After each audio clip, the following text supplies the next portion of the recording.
Bienvenidos a la carrera de especialización en cibercrimen y evidencia digital. Bueno, llegamos a los últimos dos tipos penales de la ley 26388 que abarcan el tipo de interrupción de comunicaciones y la figura de destrucción, alteración, ocultamiento e inutilización de medios de prueba.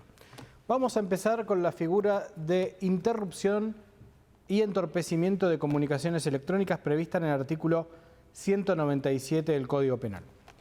En el año 2008, cuando se decidió reformar en materia de criminalidad informática el código, se previó también actualizar el artículo 197 y quedó con la siguiente redacción. Se ha reprimido con prisión de 6 meses a 2 años el que interrumpiere o entorpeciere la comunicación telegráfica, telefónica o de otra naturaleza o resistiere violentamente el restablecimiento de la comunicación interrumpida. El legislador decidió colocar comunicación de otra naturaleza para abarcar a todas las posibles gamas de comunicaciones electrónicas.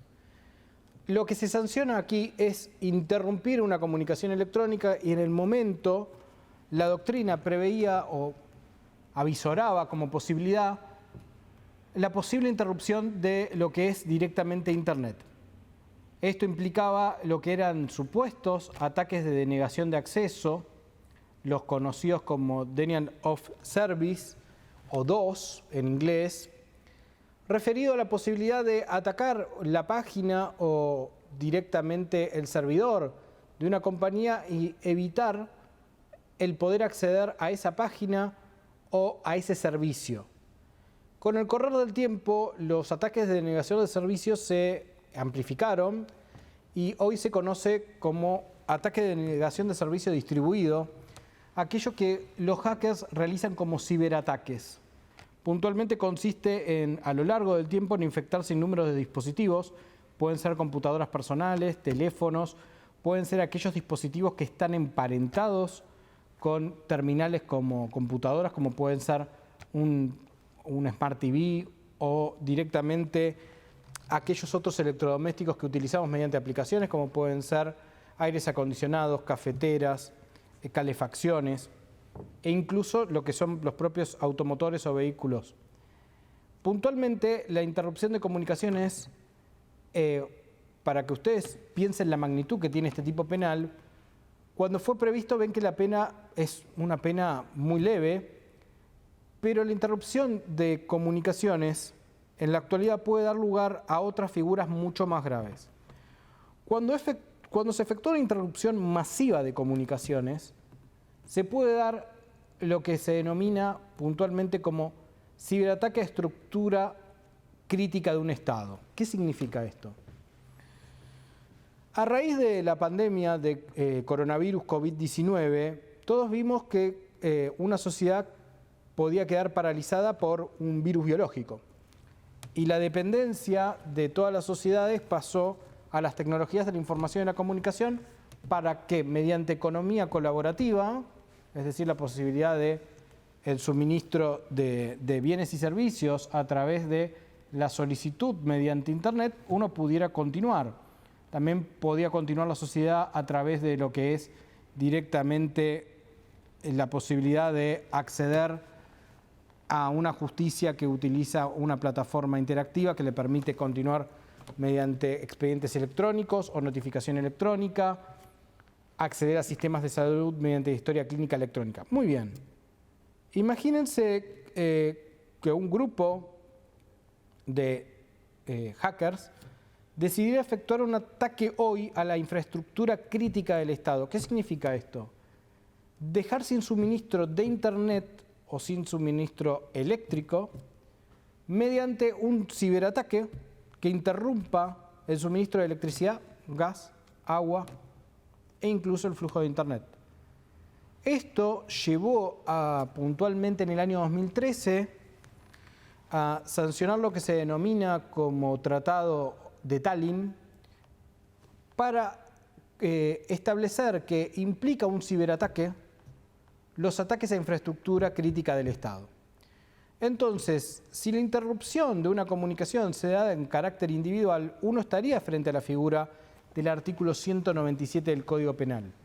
Ahora, si la interrupción de ese flujo de comunicación por Internet en una sociedad de la información y de la era digital como la actual, se da de forma tal que impide, por ejemplo, tener flujo de Internet o de comunicación, lo cual impide acceder hoy a la historia clínica electrónica, impide acceder, por ejemplo, a lo que es el sistema financiero, al pago de impuestos, al suministro de medicamentos a través de una farmacia, estamos frente a otro escenario.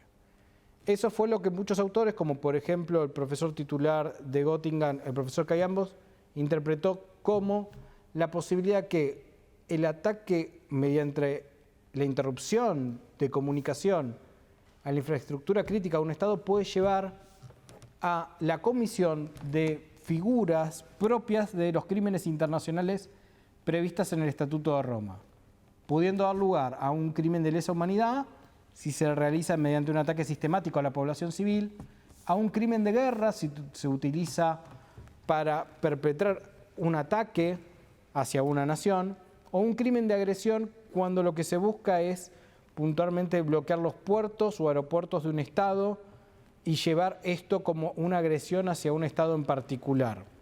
Entonces, la figura de interrupción de comunicaciones del artículo 197, que prevé como una pena máxima de 2 años, debe reinterpretarse cuando se efectúa de manera masiva, ya sea por parte de un Estado, pudiendo dar lugar a crímenes contra la humanidad previstas en el Estatuto, como pueden ser genocidio, lesa humanidad, crimen de guerra y crimen de agresión, o incluso cuando organizaciones terroristas intentan perpetrar ciberataques que tengan por objeto afectar la infraestructura crítica de un Estado.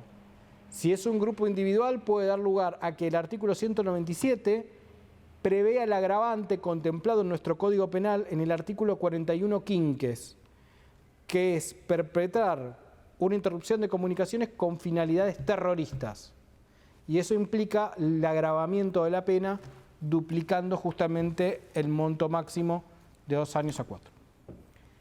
Efectuada esta aclaración y esta breve profundización sobre la interrupción de comunicaciones electrónicas, tenemos que pasar a otra figura que en la reforma fue un tipo penal incorporado, no se había previsto en ninguno de los 13 anteproyectos de reforma al Código desde 1996 hasta el año 2008, que es justamente la posibilidad de alteración, ocultamiento, destrucción e inutilización de medios de prueba, que es el artículo 255 del Código Penal, que si bien ya estaba previsto en el Código, se modificó su redacción para permitir comprender y captar a todas aquellas acciones que tuvieran por objeto mediante la era digital la afectación de lo que sería la prueba digital o prueba electrónica. Les voy a leer el artículo 255 y les voy a efectuar una aclaración previa.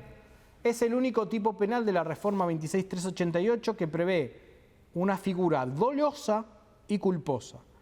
Todos los tipos penales de la ley 26388 fueron reformas al Código Penal en materia de criminalidad informática que preveían figuras activas dolosas.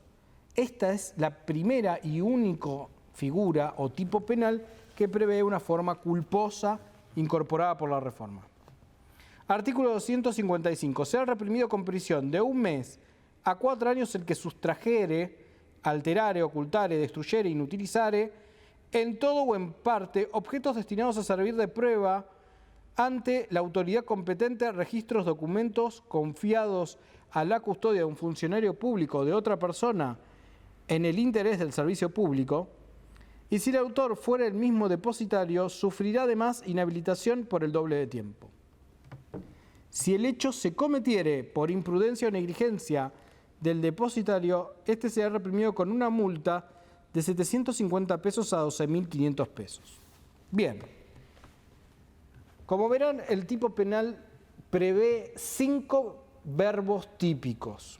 Estos verbos típicos son la sustracción, el ocultamiento, la alteración, la inutilización y destrucción de medios de prueba. De acá hablamos o cómo puede ser la sustracción de un medio de prueba digital. Bueno, imagínense que se obtuviera una copia forense, copia bit a bit o imagen espejo de información de un teléfono celular o de una computadora, y esta se plasmara ya sea en un disco rígido externo o en un DVD no multifunción no regrabable, con códigos de encriptación hash.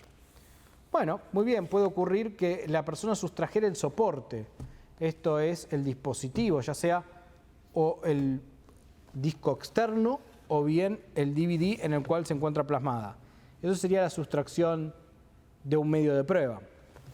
La posibilidad de ocultamiento, justamente la posibilidad sería de que ese medio de prueba fuera encriptado y que puntualmente para poder acceder al mismo la única forma sería acceder a esa encriptación o a esa clave y no la otorgara la persona que se desempeñó como sujeto activo. O también sería una chance o posibilidad que el dispositivo de almacenamiento, sea el disco externo o un servidor, hubiera sido sustraído y ocultado.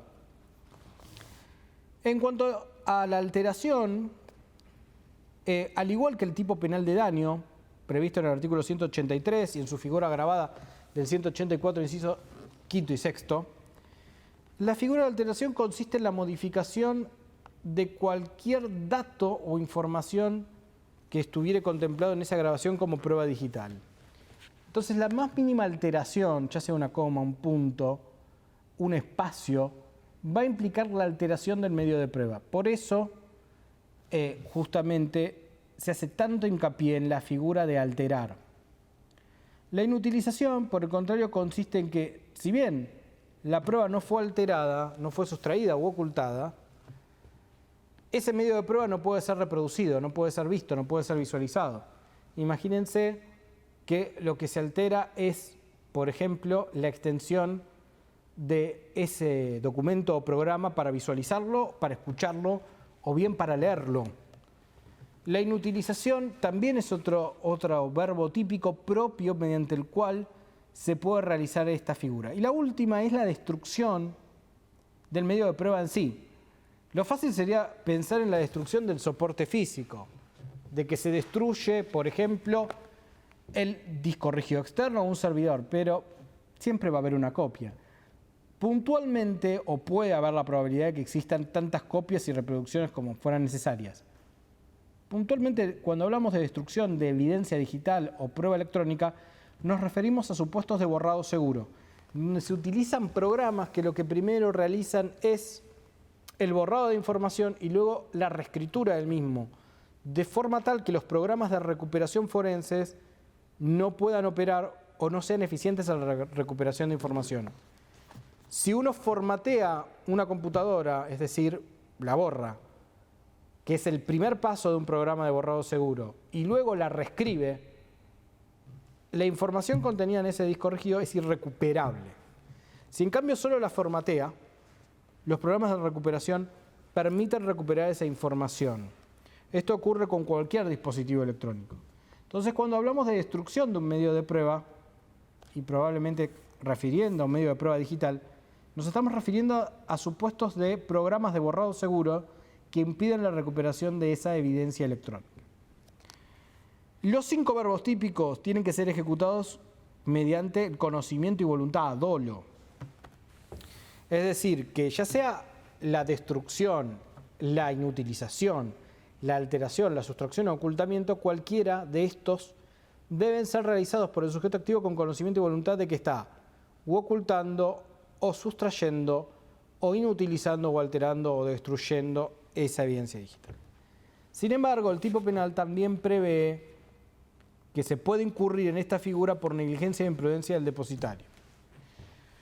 Estos son supuestos particulares y que hay que tener en cuenta y deberían ser acompañados en la era digital con capacitación y alfabetización digital, porque el poder inutilizar, destruir o alterar un medio de prueba muchas veces ocurre por actos negligentes. En estos casos tenemos que prever supuestos en donde la persona tal vez no sepa que esos dispositivos o soportes de información no deben estar sujetos a fuentes electromagnéticas o que puntualmente para su tratamiento requieren, como se realiza por parte de los peritos forenses, del empleo de brazaletes de descarga tierra, pulseras antiestáticas o bolsas de Faraday. Por consiguiente, la figura de destrucción y utilización de medios de prueba es una figura esencial que va a ir cobrando mayor valor a medida que pasen los años, porque cada vez más existe un desplazamiento gradual de la prueba física o tangible, que comúnmente conocemos en nuestro proceso penal, a lo que se denomina la prueba digital o evidencia electrónica, en donde la mayor cantidad de los hechos permiten ser probados hoy a través del acceso a datos e información almacenados en teléfonos celulares, tablets, computadoras, en servidores y en todo aquello que queda registrado en servidores a través de la computación de la nube. Por ende, el tipo penal de ocultamiento, destrucción, sustracción, inutilización y alteración de medios de prueba va a cobrar mayor valor en la medida en que más se emplee la prueba digital y desgraciadamente mayor cantidad de hechos por negligencia, destrucción, inutilización o alteración de ese medio de prueba tengamos, o hechos dolosos tendientes a la destrucción, inutilización, alteración y sustracción de esos medios de prueba con la finalidad de que no puedan ser empleados en los procesos penales para investigaciones y para probar la verdad de los hechos. Bueno, con esto concluimos lo que son los tipos penales que tienen que ver con la reforma en materia de criminalidad informática al Código Penal y puntualmente a lo largo de la carrera de especialización tengamos probablemente clases sincrónicas para poder despejar dudas concretas y profundizar estos temas.